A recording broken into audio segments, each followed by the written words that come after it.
आज हम लोग डिस्कस करेंगे EPG electrical power generation 17324 code जो है समर 2017 का क्वेश्चन पेपर का डिस्कशन करेंगे।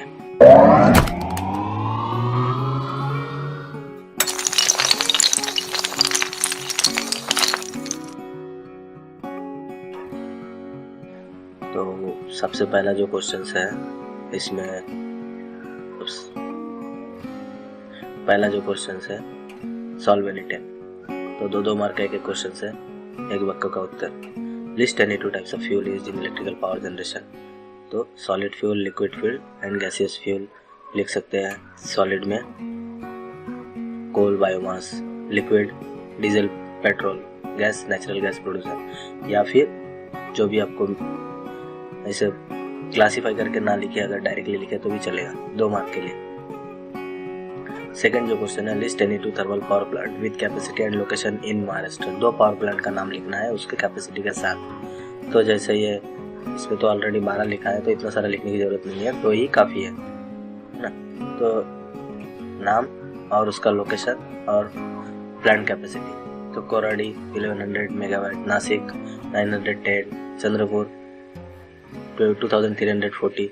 तो इस प्रकार से 2 कोई भी अच्छे से विथ लोकेशन एंड कैपेसिटी लिखे तो मिल जाता है। तीसरा जो क्वेश्चन है, state the different types of condenser used in thermal power plant. तो कंडेंसर जो यूज किया जाता है थर्मल पावर प्लांट का, तो डिफरेंट टाइप्स ऑफ कंडेंसर का नाम बताओ। तो jet condenser and surface condenser, ठीक। तो इस प्रकार से चौथा जो है, list any 2 hydro power plant with capacity इन महाराष्ट्र। उसी प्रकार से 2 हाइड्रो प्लांट का नाम और कैपेसिटी के साथ। कोयना है 1960 मेगावाट, मुलसी डैम 1500 मेगावाट, 150 मेगावाट। तो इस प्रकार से तो मोस्टली जो फेमस है कोयना है। इस प्रकार से 2 याद रख सकते हैं। तो 4 क्वेश्चन, 8 मार्क, 2 मार्क का एक है। इसमें तो काफ़ी दिया है, इसमें से उतना सारा याद करने की जरूरत नहीं है, 2 या 4 याद करके रखे तो काफ़ी है। Write to disadvantage of hydro power plant. तो हाइड्रो पावर प्लांट का डिसएडवांटेजेस लिखना है 2 सिर्फ। तो यहाँ पे ऑलरेडी मॉडल आंसर पेपर में 5 देखे हैं, तो अपने को सिर्फ 2 ही याद रखना है। तो इसमें जो सबसे इम्पोर्टेंट याद रखने वाली चीज़ है, जो इसमें कॉस्ट जो है, इनिशियल कॉस्ट काफ़ी अधिक होता है। High cost of civil engineering work, capital cost per meter kilowatt of hydro power plant considerably higher than steam power plant. तो थर्मल पावर प्लांट के कंपैरिजन में हाइड्रो पावर प्लांट का पर किलोवाट कॉस्ट जो है ना, काफ़ी अधिक होता है सिविल वर्क के वजह से। दूसरा जो है, hydro power plant is dependent on availability of water in dry air, the power generation is very small. तो एक डिसएडवांटेज ऐसी है कि इतना कॉस्ट होने के बाद सिर्फ कुछ महीनों के लिए ही अपने को वाटर का अवेलेबिलिटी होता है, जिसकी वजह से बाकी महीनों में पावर जनरेशन ना के बराबर होता है। तीसरा जो है, firm capacity of hydro plant is low and need to be backup by steam plant. तो ये 12 महीना आउटपुट नहीं देता है, इसके वजह से इसको क्या है कि पावर जनरेशन जो है रिलायबल नहीं है, 12 महीना अपने को मिलेगा नहीं, इसके लिए बैकअप थर्मल पावर प्लांट का बैकअप भी होना जरूरी है। तो ये तीसरा डिसएडवांटेज। चौथा जो है, hydro power plant entail huge civil work they take consider long time for completion. वो भी है कि सिविल वर्क होने की वजह से इसमें क्यूरिंग टाइम अधिक लगता है। तो इसमें जो स्टैंड प्लांट को एस्टेब्लिश होने में काफ़ी समय लगता है, तो करीब 5 से 10 साल तक लग जाता है प्लांट बनाने को, तब तक नया फिर से लोड डिमांड बढ़ जाता है। तो ये डिसएडवांटेजेस है हाइड्रो पावर प्लांट का। हाइड्रो प्लांट 5वां जो है, hydro power plant reservoir submerge huge area approach large population and create social and other problem. तो ये 5वां जो प्रॉब्लम है बहुत ये है कि एक पावर प्लांट हाइड्रो प्लांट बनाने के लिए बहुत हुज एरिया लगता है, जिसकी वजह से नियर बाई जो पॉपुलेशन है उनको रिहेबिलिटेशन करना पड़ता है, अलग जगह शिफ्ट करना पड़ता है। वो एक सोशल और दूसरा बहुत सारे प्रॉब्लम क्रिएट होता है। तो इस प्रकार से ये 5 डिसएडवांटेज, इसमें से कोई भी 2 डिसएडवांटेज हम लोग ध्यान में रख सकते हैं, है ना। तो पहला दूसरा ध्यान में रखे तो ये होगा। इस प्रकार से तीसरा जो है, state any 2 nuclear power plant with capacity in India.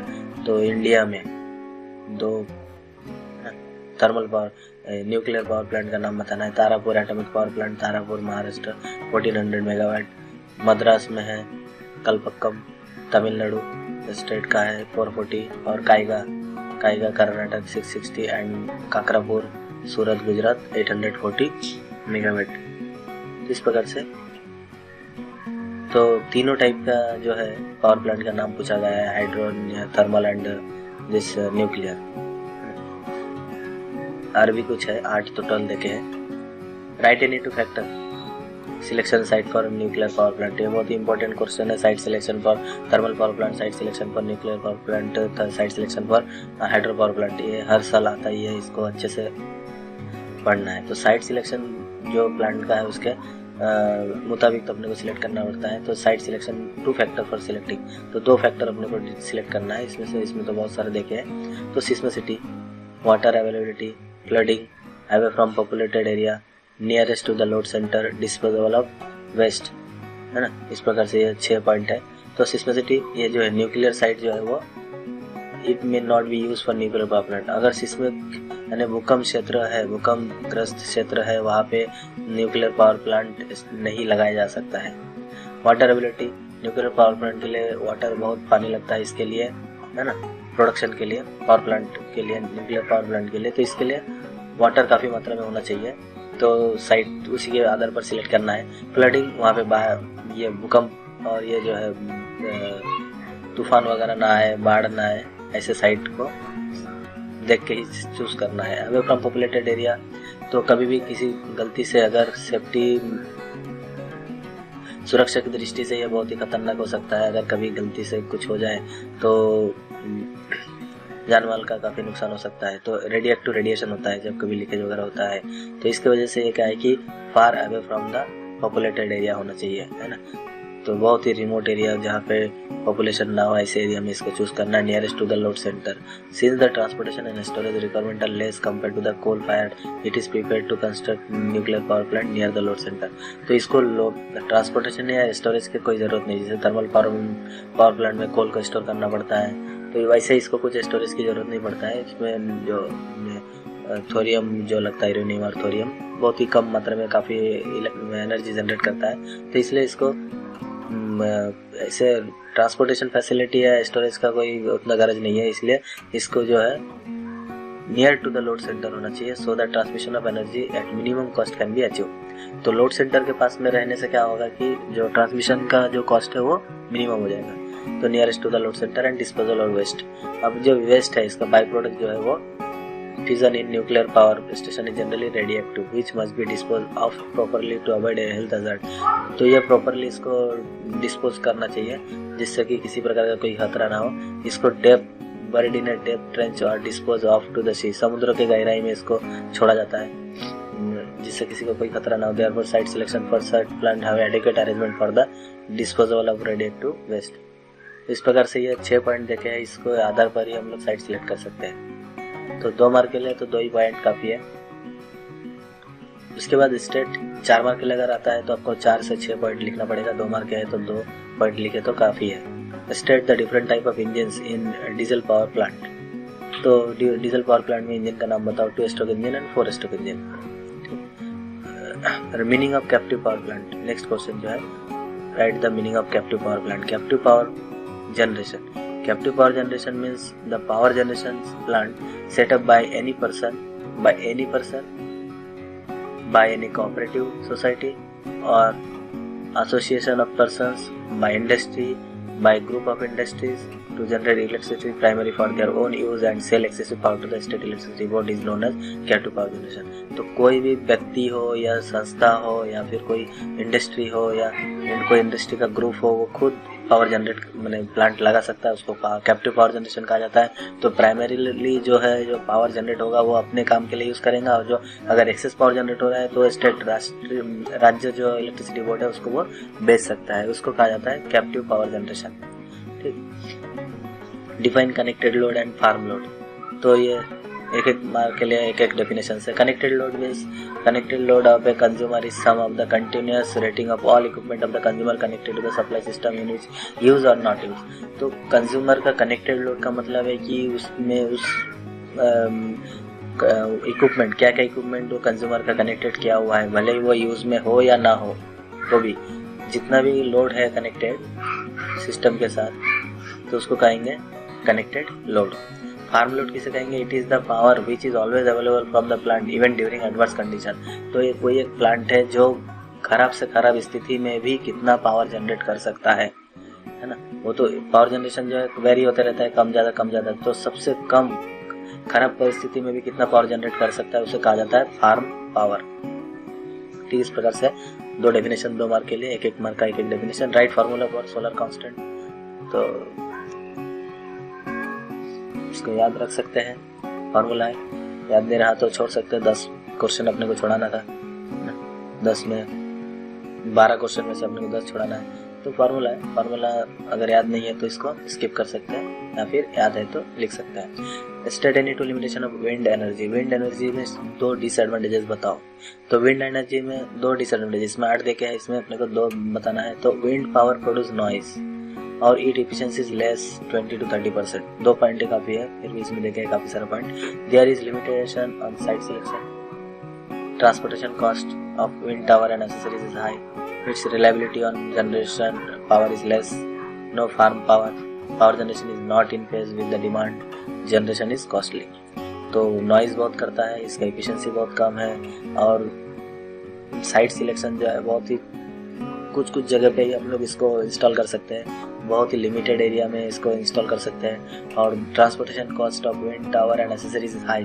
तो ऐसे जगह पे वो विंड पावर अपने को मिलता है जहाँ पे पावर जनरेट कर सकते हैं, वहाँ से ट्रांसमिशन करना बहुत ही कॉस्टली हो जाता है लोड सेंटर तक ना। और its reliability to generate power is less. तो पावर जो है वो कंटिन्यूसली जनरेट नहीं करता है, इसलिए ये ज़्यादा रिलायबल नहीं है।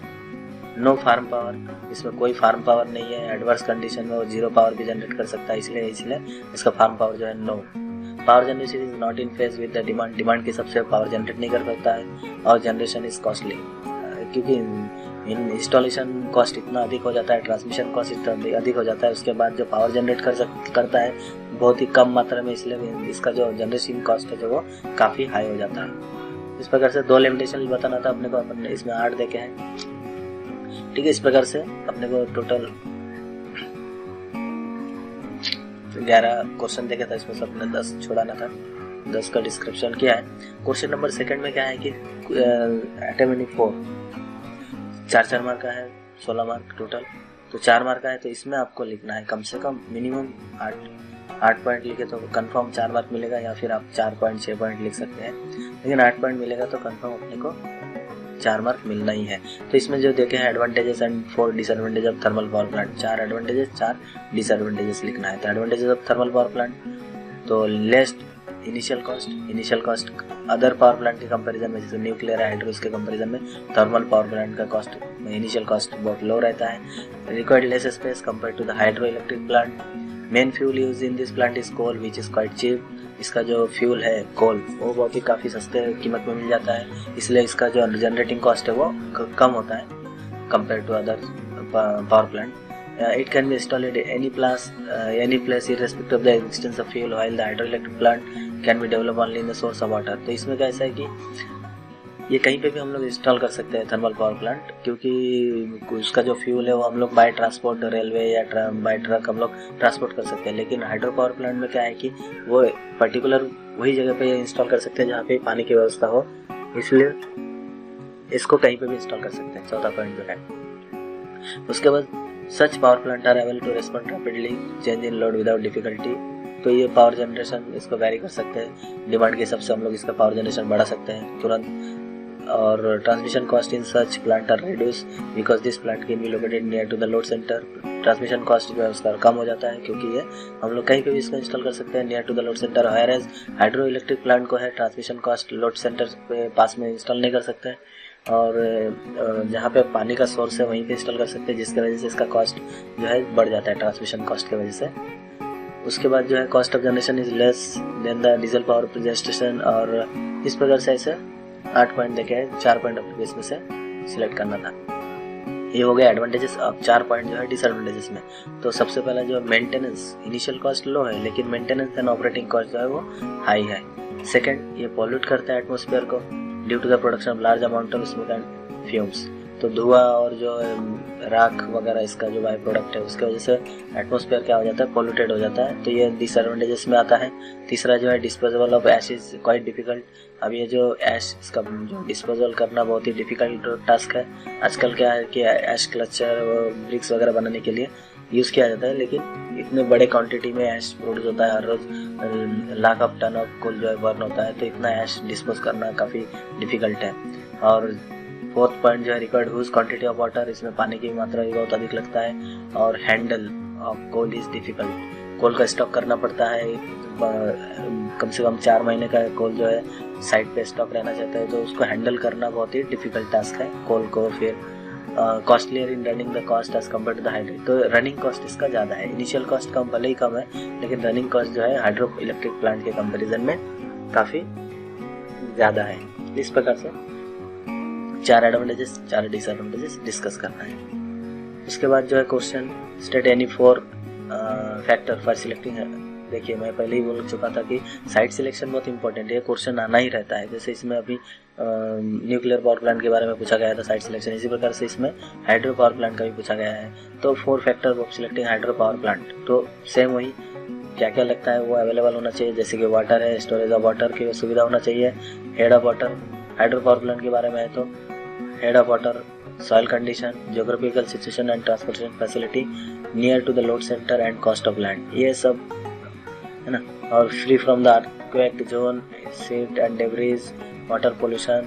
तो 11 पॉइंट ऐसे देखे हैं, तो एक पॉइंट ज़्यादा नहीं, 4 पॉइंट ही अपने को बताना है। तो availability of water, primary requirement of hydro power station is available in huge amount water, तो बड़े मात्रा में पानी की जरूरत है, वो जगह देखना है जहाँ पे पानी की व्यवस्था बड़ी मात्रा में हो। Sufficient space should be available to collect the water during high flow period and use it throughout the year, तो पानी बह ना जाए, है ना, तो उसको पानी को स्टॉक करने के लिए भी ऐसे जगह की जरूरत है, ऐसा व्यवस्था भी होना चाहिए।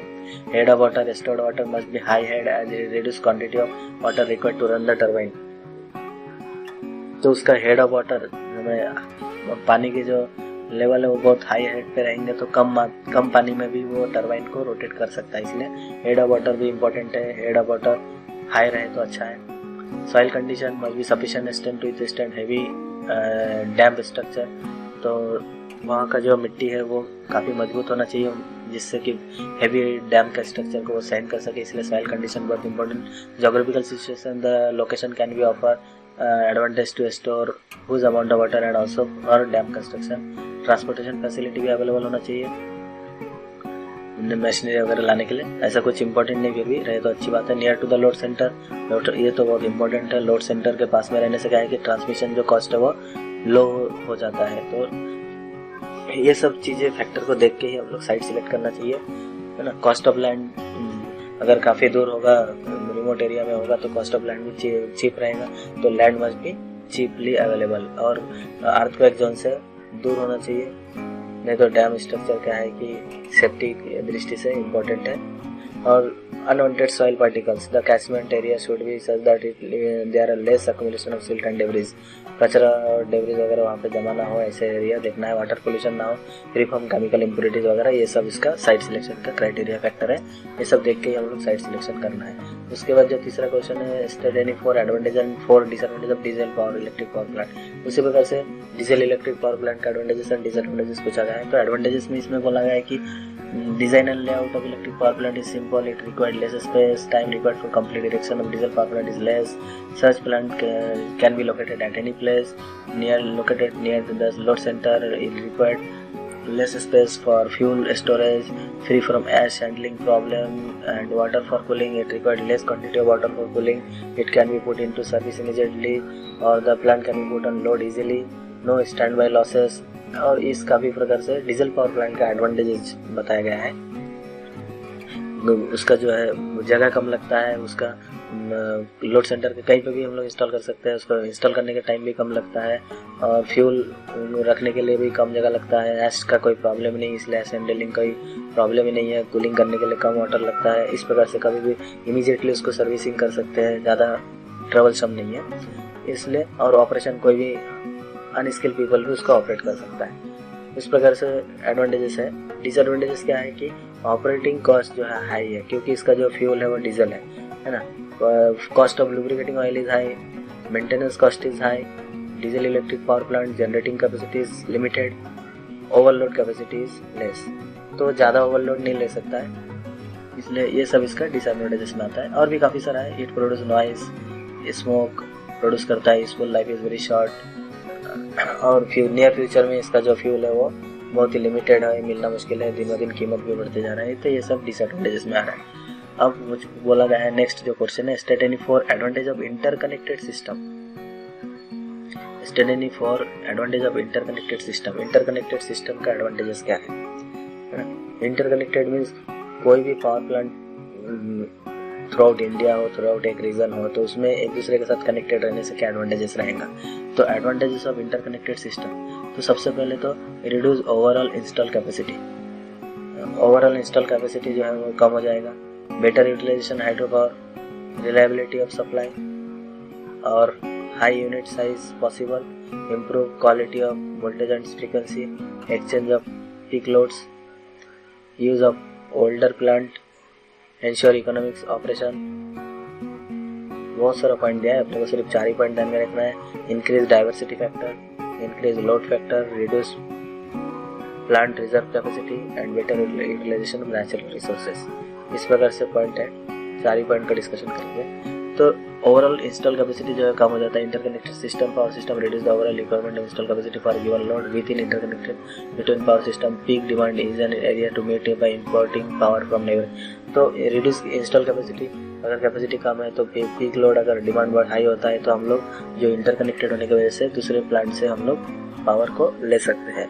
Better utilisation hydro power plant. Hydro plant क्या है कि जितना भी पावर जनरेट करता है, तो hydro utilising many effectively way during rainy season hydro power plant can be utilise while during draft period steam power plant can be use. तो बरसात में हाइड्रो पावर प्लांट ज़्यादा पावर जनरेट कर सकता है, क्योंकि उसका अवेलेबिलिटी ऑफ वाटर काफ़ी रहता है, तो उस टाइम में इसका पावर यूज़ कर सकते हैं। और जब सूखा रहता है तब हम थर्मल पावर प्लांट का पावर यूज़ कर सकते हैं। इसलिए इस प्रकार से हाइड्रो पावर प्लांट को बेहतर यूज़ कर सकते हैं, बेटर यूटिलाइज कर सकते हैं। रिलायबिलिटी ऑफ सप्लाई, इसकी वजह से क्या है कि हाइड्रो स्टीम सब मिक्स होने की वजह से हम लोग सप्लाई जो है ऑल टाइम अपने का अवेलेबल रहेगा। Upon the coal supply and the hydropower plant depends upon the steam flow. Due to the greater diversity, the combined operation of various type of power plant is more relevant than individual power plant. किसी एक प्रकार का power plant के बजाय हम लोग different type hydro, thermal and nuclear वगैरह सब मिक्स होने की वजह से, इंटरकनेक्टेड होने की वजह से, सीजनल हो या टाइम टू टाइम जो अवेलेबल ऑल टाइम अपने को पावर जो है मिलता रहेगा। इसलिए रिलायबिलिटी ऑफ सप्लाई जो इसमें ज़्यादा है। High unit size possible, generating unit of higher unit capacity can be install and operated economically. इस प्रकार से ये 4 point. Improve quality of voltage and frequency है ना। तो इस प्रकार से वोल्टेज और फ्रीक्वेंसी जो है वो क्वालिटी इम्प्रूव होता है। और बस काफ़ी 4 पॉइंट डिस्कस करना है। उसके बाद नेक्स्ट जो है compare conventional energy source and renewable energy source. ये बहुत ही इंपॉर्टेंट क्वेश्चन है, ये आता ही है, हर साल आता है इम्पोर्टेंट क्वेश्चन, क्योंकि आने वाले दिन जो है रिन्यूएबल एनर्जी के ऊपर ही चलने वाला है। तो रिन्यूएबल का तो क्वेश्चन आना ही है। तो अवेलेबिलिटी, कन्वेंशनल लिमिटेड है, रिन्यूएबल अनलिमिटेड है। कॉस्ट ऑफ फ्यूल, रिन्यूएबल का कोई कॉस्ट ही नहीं, इसका तो भी high depending on the fuel, किस टाइप का फ्यूल है उसके ऊपर डिपेंड करता है उसका कॉस्ट, फिर भी ज़्यादा ही है compare to renewable energy source. Amount of power generated, ये ज़्यादा जनरेट कर सकता है, इसमें लिमिटेड है, अभी टेक्नोलॉजिकल उतना डेवलपमेंट नहीं हो पाया है, एडवांसमेंट की तरफ जा रहे हैं, इसलिए जो है इसका पावर जनरेशन जो है लिमिटेड है। और कन्वेंशनल में पावर जनरेशन लार्ज स्केल पर होता है। Space required, conventional more, renewable पे लेस स्पेस की जरूरत है। एफिशिएंसी इसमें मोर, रिन्यूएबल पे less. Farm power, there is a farm power, इसमें no farm power. Farm power नहीं है क्योंकि ऑल टाइम ये पावर जनरेट नहीं कर सकता है रिन्यूएबल एनर्जी सोर्सेस। अगर सोलर को माने कि वो दिन में पावर जनरेट करता है, रात को नहीं कर पाता है, इसलिए इसका मिनिमम पावर जनरेशन जो है 0 है।